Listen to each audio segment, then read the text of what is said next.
De la enfermedad de la esquizofrenia mental, ¿no? Los que viven una doble vida, ¿no? Acá cito al Papa, ¿no? Fruto de la hipocresía típica de los mediocres y del progresivo vacío espiritual que ni grados ni títulos académicos pueden llevar. Se crean así su propio mundo paralelo donde dejan a un lado todo lo que enseñan con severidad a los demás y empiezan a vivir una vida oculta y a menudo disoluta. Es fuerte lo que va diciendo y es muy real esto de las vidas paralelas, ¿no? Y la verdad que no quiero adentrarme mucho, pero dentro de estas cuestiones también de la salud mental también podemos pensar el tema de la sexualidad, ¿no? Que es una energía muy fuerte que el sacerdote tiene que aprender a poder calibrar, ¿no? A poder contener, ¿no? A poder dirigir toda esa energía, ¿no? hacia la creatividad, ¿no? Hacia vínculos así profundos. Es todo un tema, no es algo que se charla, que se enseña, que se informa mucho a veces en los seminarios todo este tema, ¿no? Después vemos los problemas que en relación a la sexualidad escandalosamente se ve, ¿no? En los diarios, en la televisión, ¿no? ¿Sí? Los veo muy callados. Bueno, también habla acá de otra, ya terminamos, la enfermedad de las habladurías, de la murmuración, ¿no?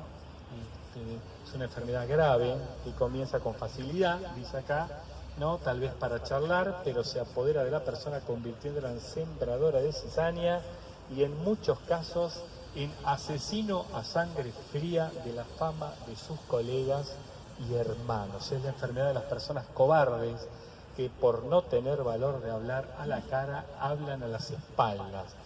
Esto también obviamente pasa entre los sacerdotes, o sea, no hay diálogo frontal, no hay diálogo por las espaldas. Me sale acá una palabra, pero no la voy a decir, pero se arman, ¿cómo se podría decir? Se arman líos, no por decir, tremendo, ¿no? Sí. También aparece acá otra de la enfermedad que habla él, es la enfermedad de divinizar a los jefes, ¿no? Estos de que los sacerdotes que van cortejeando a los superiores con la esperanza de conseguir su benevolencia. Son víctimas del arribismo, del oportunismo, donde honran a las personas, pero no honran a Dios, ¿no?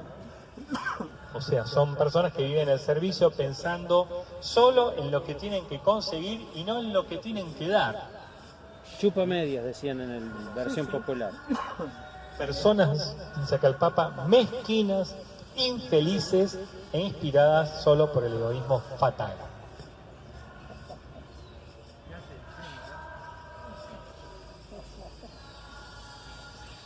De autoridad que uno tiene frente a cualquier institución, ¿no? Y además, independientemente del rol que uno ocupe, de lo propiamente humano, ¿no? De o chusmear o de querer divinizar al jefe, así que en cualquier espacio laboral también esto se puede dar, ¿no? O el descuido del propio cuerpo, así que muy bien todas estas características que va diciendo el Papa. Bueno, como ven, o sea, cuando tiene que hablar del Papa es fuerte, ¿no? Quien dice que Escobar a la hora de hablar no lo conoce. Lo que pasa es que a veces se lee poco, lo leemos poco, pero es fuerte. Y es alguien que obviamente piensa y reflexiona, porque bueno, el mundo está en crisis, la iglesia está en crisis, también la vocación propiamente está en crisis, ¿no? También habla de bueno, la enfermedad de la indiferencia a los demás, eso ya lo hablamos también, ¿no? También habla acá de la enfermedad de la cara de funeral, ¿no? Dice, personas rudas, sombrías, que consideren que para ser serios hace falta pintarse la cara de melancolía, de severidad y tratar a los demás, especialmente a aquellos considerados inferiores, con rigidez, dureza y arrogancia. En realidad, la severidad teatral y el pesimismo estéril son a menudo los síntomas del miedo y la inseguridad a sí mismo. Fíjense cómo ahí mete psicología, ¿no? Después también aparece acá la enfermedad de la acumulación. Esto también aparece entre los sacerdotes el tema de la acumulación de lo que sea, ¿no? El apóstol busca llenar un vacío en su corazón acumulando bienes materiales, no por necesidad, sino simplemente para sentirse seguro. Del maternismo, en referencia a Marta, si ustedes se acuerdan de ese pasaje del Evangelio, Marta, Marta, te preocupas por tantas cosas, pero una sola es importante, ¿no? Esto de la excesiva operacidad, el excesivo trabajo, ¿no? El estar inmerso en el trabajo, dejando de lado todo, ¿no? Descuidando esto de sentarse a los pies de Jesús o descansar a los pies de Jesús, que esa es otra de las cuestiones que también se ve en el transcurso del tiempo, cierto descuido a la hora de la oración o a la hora de la meditación, ¿no? Yo creo que en eso la oración personal o la meditación se va transformando con el tiempo. Si no se transforma con el tiempo, queda estancada en un modelo que obviamente después genera como hastío y se deja, ¿no? Entonces es muy importante que no se deje, justamente porque es fuente, ¿no es cierto?, de nuestro compromiso, o del compromiso del sacerdote, el tema del contacto con Dios, ¿no? El contacto con la oración, ¿no? Después otras enfermedades que habla es la enfermedad del endurecimiento mental, ¿no? Es lo que, dice acá el Papa, pierden como serenidad interior, pierden vivacidad, pierden audacia, ¿no? Se esconden bajo los papeles convirtiéndose en máquinas de trabajo y no en hombres de Dios. Fuerte, ¿eh? Convirtiéndose en máquinas de trabajo y no en hombres de Dios. Es peligroso perder la sensibilidad humana necesaria para hacernos llorar con los que lloran y se regocijan con los que gozan. Es la enfermedad de los que pierden, dice acá el Papa, los sentimientos de Jesús. Tremendo, ¿eh?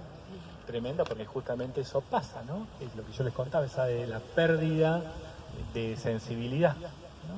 La pérdida de sensibilidad. Son como... yo podría decir, en vez de hombres de Dios, como funcionarios, ¿no? Como funcionarios.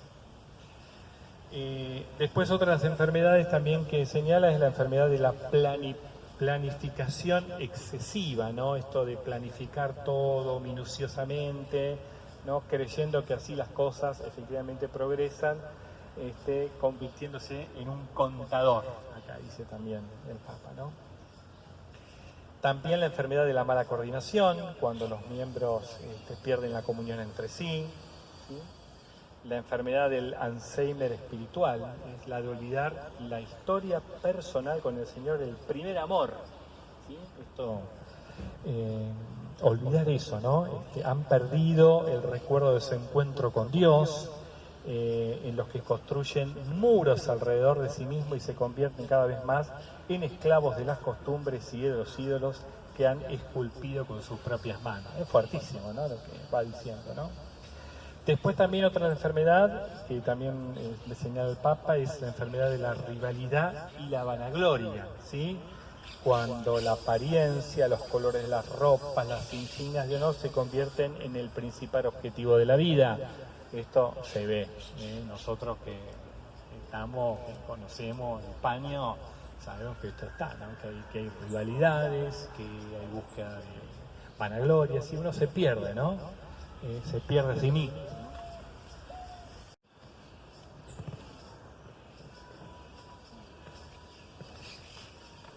Eso me hace acordar a mí, ¿sabes? A acumular libros y... Sí. Viste que lo compra, pero que no lo va a leer. Sí, sí. Porque son tantos que no lo lees. Sí, tenemos cosas nomás. Pero sí, eso es muy, digo, no, a todos nos puede pasar eso, ¿no? Pero yo a veces digo, como coleccionistas de libros, coleccionamos libros y no compramos estampillas, compramos libros. Pero a veces compramos tanto que necesitas 30 años para leer todo eso y ya no da el cuero para eso, ¿no? También otras enfermedades que menciona el Papa, son estas dos y ya terminamos, es la enfermedad de los círculos cerrados, ¿no? Que a veces el cura o el diácono, digamos, con buena intención, forma pequeños círculos, ¿no? Que en un primer momento van muy bien, pero después se cierran y bueno, se forman como sectas, ¿no? Dentro de las parroquias, ¿no? De hecho, muchas veces los laicos a veces los denunciamos, ¿no?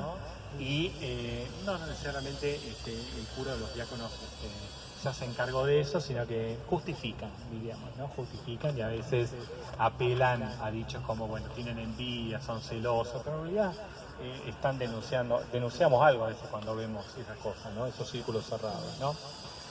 Y después, por último, habla de la enfermedad de la ganancia mundana, del lucimiento, cuando el apóstol transforma su servicio en poder y su poder en mercancía para conseguir beneficios mundanos o más poderes. Es la enfermedad de la gente que busca insaciablemente multiplicar su poder y para ello son capaces de calumniar, difamar, desacreditar a los demás, incluso en diarios y revistas, naturalmente para lucirse y demostrarse más capaces que los otros, ¿no? Bueno,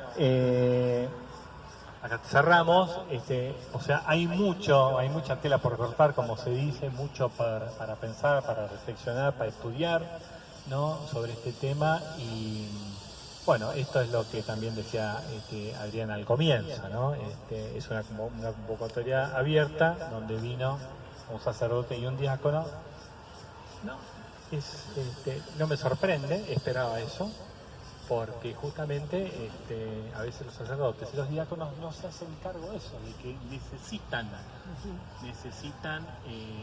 reflexionar, necesitan pensar y necesitan tomar conciencia de que a ellos les pasan cosas, ¿no? Que tienen que resolver para su propio beneficio y para el beneficio de la comunidad. Razón por la cual es muy importante, me parece a mí, motivar encuentros.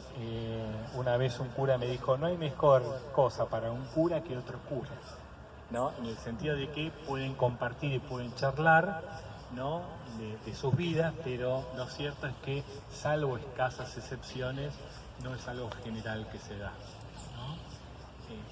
A veces los curas nos reunimos, como generalmente hacemos los hombres, ¿no? Nos reunimos para hacer cosas, pero no para hablar de lo que nos pasa. Esa es una de las diferencias que hay con ustedes, chicas, que ustedes sí hablan mucho de lo que sienten, lo que les pasa, pero nosotros los hombres, más que juntarnos para hablar, nos juntamos para hacer, ¿no? Vamos a hacer un asado, nos juntamos para comer, pero a la hora de poner el corazón, estamos presos de cierta cuestión cultural que cuando uno muestra el corazón queda débil, ¿no? Porque parece que es eso, ¿no? Eso falsamente, obviamente, ¿no? Es una cuestión cultural, ¿no? Que nos puede costar la salud, propiamente dicho. Bueno, esto es todo. Muchas gracias. Ha sido iluminador esta reflexión que nos ha aportado el licenciado y Horacio, y que tiene experiencia también de su tarea pastoral. También nos hace escarbar y ver no solamente este aporte que él hizo hacia los sacerdotes, sino que hace ver también, como les decía hace un rato, nuestras actitudes personales, también podríamos decir como mamá y papá, como abuela o abuelo, como obrero, trabajador, como compañero de trabajo o compañera de trabajo, de cómo son estas actitudes más patológicas o más saludables, ¿no? Tenemos sí mucho problema de comunicación, de cómo nos comunicamos vincularmente con las personas, si hay empatía o no hay empatía con las personas, y eso registra si hay sensibilidad o no. Segundo, si nos comunicamos emocionalmente, ¿no? Y también de cómo nos comunicamos nosotros para con nosotros mismos, o sea, cómo registra el cuerpo y nuestra espiritualidad todo lo que nos pasa. Yo que hago yoga, mientras hago algún gesto de estiramiento, voy sintiendo en dónde me está doliendo el cuerpo. Y eso signo es que, porque hoy a la mañana mientras me levantaba y hacía un poquitito de ejercicios, yo ya decía, hoy me está doliendo las dorsales. ¿Por qué me están doliendo las dorsales? ¿No? Y es por algún motivo, yo estoy muy doblado, ayer estuve atendiendo todo el día a los pacientes, ¿no? Entonces hay registros corporales de nuestras maneras de vivir. Y hay un montón de más, como dijo Horacio, tela para cortar. Los invitamos a escuchar al médico Leandro. ¿No? Yo creo que al sacerdote le hace falta cierto acompañamiento, ¿no? Yo creo, es mi visión, obviamente puede ser criticable, ¿no? Pero creo que el obispo debe acompañar mucho a los sacerdotes, debe saber lo que les pasa, ¿no? Debe tener como el ejercicio de un rol paternal, digamos, esto de las visitas, ¿no? De visitar, ¿no? En las parroquias, más allá de alguna celebración, más allá de algún evento, ¿sí? Bueno, yo recuerdo hablando con sacerdotes de la diócesis de Buenos Aires, el Papa Francisco, cuando era Bergoglio, no era Francisco, que él iba a las parroquias, entonces él se enteraba que el sacerdote lo estaba pasando mal o había perdido algún familiar, entonces él iba y se instalaba, le cocinaba, eso me contaban los curas, ¿no? Así, venía acá y bueno, llamaba por teléfono, todo un acompañamiento, ¿no? También creo que en algunos casos tiene que haber cierto acompañamiento psicológico y cierto acompañamiento psiquiátrico, ¿no? Y esto no hay que tomarlo como algo, diríamos, anormal, sino como poder asistir, ¿no? A un hermano que, bueno, tiene sus sufrimientos, sus dolores o sus dificultades o obstáculos a lo largo de su ejercicio, ¿no? Pastoral, ¿no? Entonces también es otro tip, diríamos, que a tener en cuenta, como también yo les mencionaba el tema del ocio, ¿no? Esto de que pueda disfrutar, de que tenga espacios, diríamos, recreativos, ¿no? Muchas veces los laicos son las personas que le dan ese espacio, ¿no? Le dan la contención a veces en las casas, en las familias, ¿no? Y es de mucha ayuda, ¿no? Bueno, y para terminar,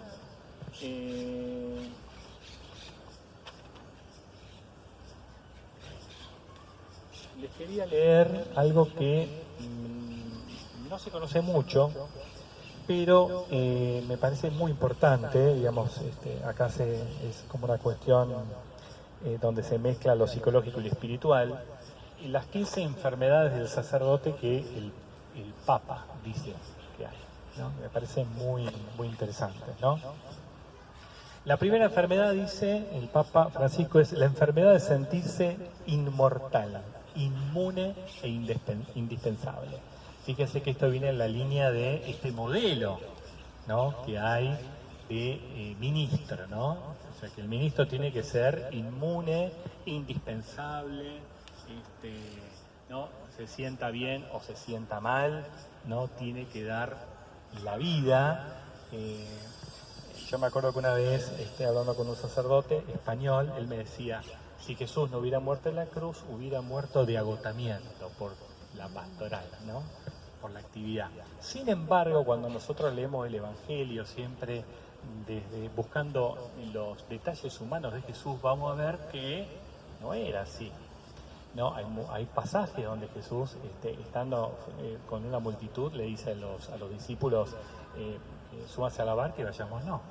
Toda la gente te está buscando, vámonos, ¿no? Después cuenta ahí el Evangelio que dan la vuelta al lago y los están esperando en la otra orilla, ¿no? Pero se toma el tiempo para descansar, ¿no? Y también vemos otros pasajes donde también Jesús se queda dormido en la barca en medio de la tempestad. Evidentemente, la libertad de poder dormir, ¿no? Frente al cansancio que tenía, ¿no? Obviamente que después entran en desesperación los discípulos y lo despiertan, ¿no? Pero si nosotros leemos los evangelios, que es un poco lo que nos propone también el Papa Francisco, volver a la fuente, podemos ver muchísimos detalles humanos, que nosotros como creyentes nos tragamos, ¿no? Entonces estamos como en un plano divino descartando a la humanidad, ¿no? Bueno, otra de la enfermedad que el sacerdote, ¿no?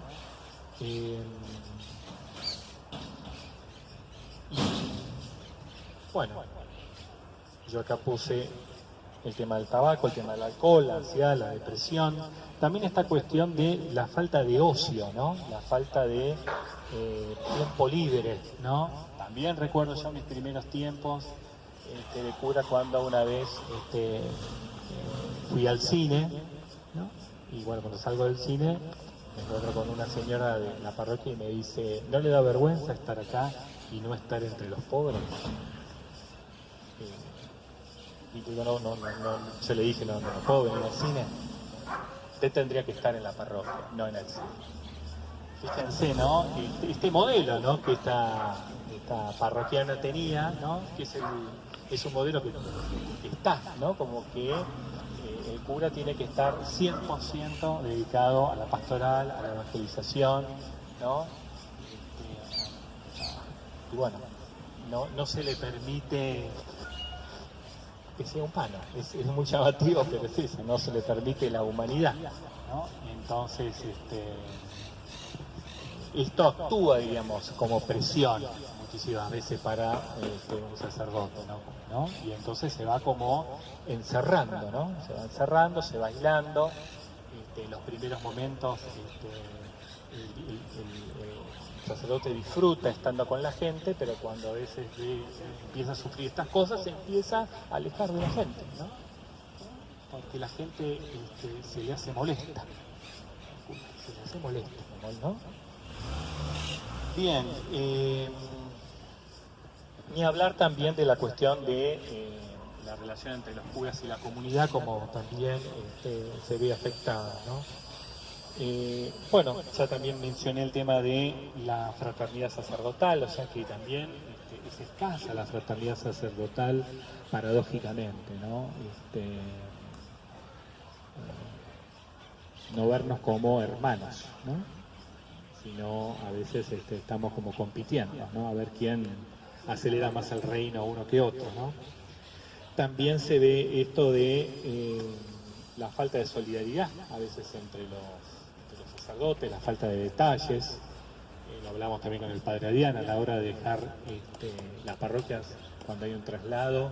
No siempre el sacerdote ¿no? que se va deja en condiciones, ¿no? Para el hermano que viene a asumir, ¿no? Esas faltas de detalles, ¿no? Esa falta de fraternidad también es muy llamativa y bueno, hace también a la salud mental, ¿no? del sacerdote. ¿Qué pasa, ¿no? Que no tiene registro, ¿no?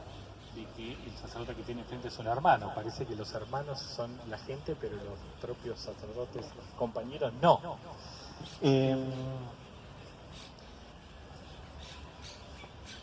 Bien.